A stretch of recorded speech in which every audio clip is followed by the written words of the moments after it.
Well, hi there, girls and boys and moms and dads, and welcome to PJs and Pillows.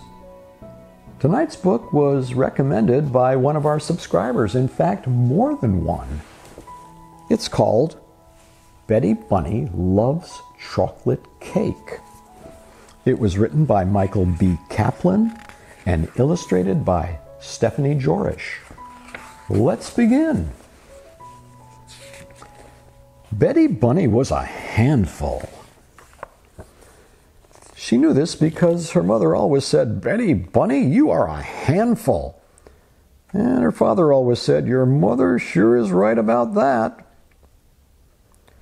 Betty Bunny knew that her mother and father loved her, so being a handful must be very, very good. One day, after a healthy dinner of carrots, potatoes, and peas, Mother said, "Who wants dessert? I have chocolate cake." Betty Bunny, who was not very good at trying new things, announced, "I hate chocolate cake. Chocolate cake is yucky." "What's chocolate cake?"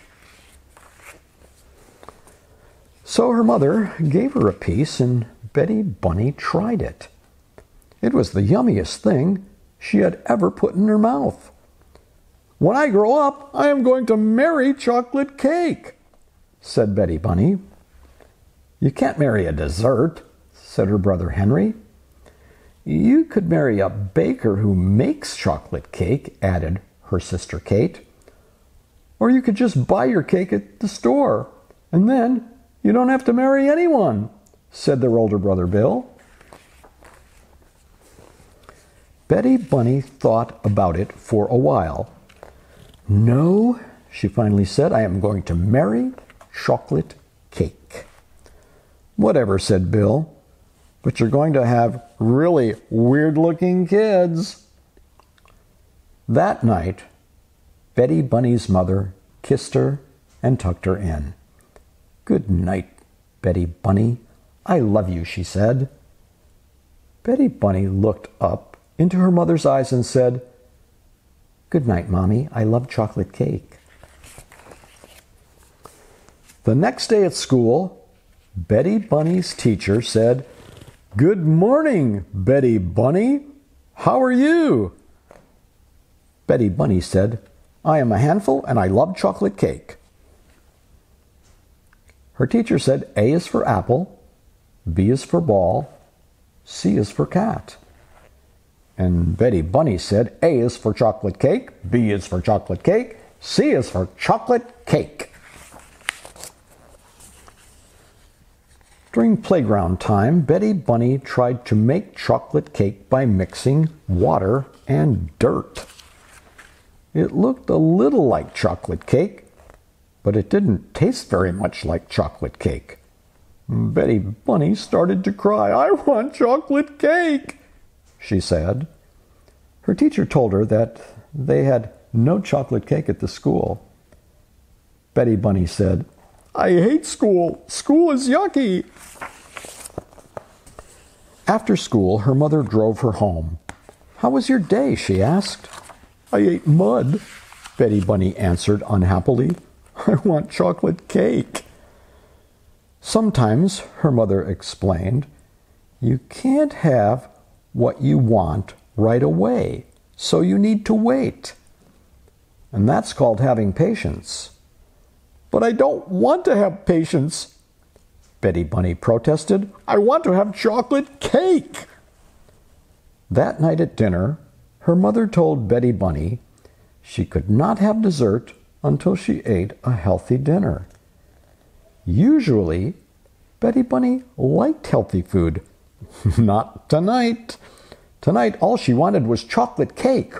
Her father told her, "Don't come to me hoping to get a different answer." Henry said, "If you were smart, you'd eat some peas." Kate said, "You should try some carrots. They make cake out of them too, you know." Bill said, "Why don't you have some chocolate cake? That's what you really want." "Oh, no, wait, you can't. Ha ha." Betty Bunny picked up some peas. She threw them at Henry. She threw some carrots at Cake. And worst of all, she threw mashed potatoes at Bill. They stuck to his forehead. Everyone was shocked. Even Betty Bunny was shocked. She hadn't really meant to do something so awful. Mother was not happy that Bill had teased his sister. She was even less happy with Betty Bunny. She told Betty Bunny to go straight to bed. There will be no chocolate cake tonight. Betty Bunny screamed, "This family is yucky!" Then she remembered she was hungry, so she crammed her mouth full of peas, carrots, and mashed potatoes and ran off to bed. When her mother came into her room to kiss her good night, she told Betty Bunny, "Sweetheart, you know that I still love you." "Mommy," Betty Bunny said, "you know that I still love chocolate cake." Just thinking about cake she was not eating made her cry. Then it made her scream. Then it made her kick the wall, which hurt her foot, which made her cry all over again. "Betty Bunny," her mother said as she rubbed the little bunny's foot, "I am going to put a piece of chocolate cake on a plate in the refrigerator. It will be your piece of cake, and you can eat it tomorrow after a healthy dinner. Maybe, if you know it's there waiting for you, it will be easier to be patient." Betty Bunny stopped crying. She liked this idea, so she wanted to say something especially nice to her mother. "Mommy," she said, "you are a handful." The next morning, Betty Bunny wanted to say goodbye to her chocolate cake before she left for school. So she opened the refrigerator and saw her piece of cake sitting on a plate. It looked so lonely. Betty Bunny knew that Cake would miss her all day while she was at school, so she picked it up and put it in her pocket.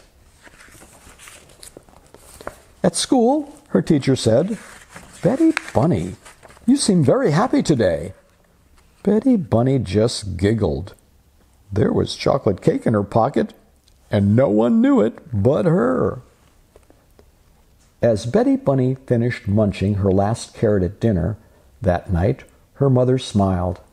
"Betty Bunny," she said, "you were patient and waited all day for your cake. You ate a good dinner. I am very proud of you.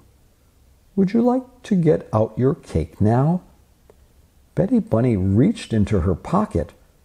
Her cake was gone. Instead of cake, her pocket was filled with a brown, goopy mess. "My cake!"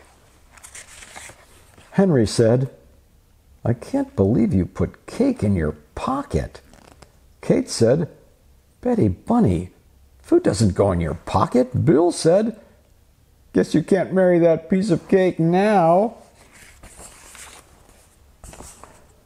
Her mother got her a new piece of cake, and she explained that putting cake in your pocket is not really the same as being patient. Betty Bunny finally understood. She promised from now on she would be patient. And so the next morning, when Betty Bunny opened the refrigerator to say goodbye to her new piece of cake, she remembered that she couldn't put it in her pocket.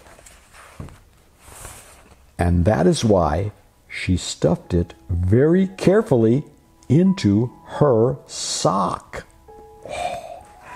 And that's the end of the story. So brush your teeth, hug the people that you love, and have sweet dreams. Good night.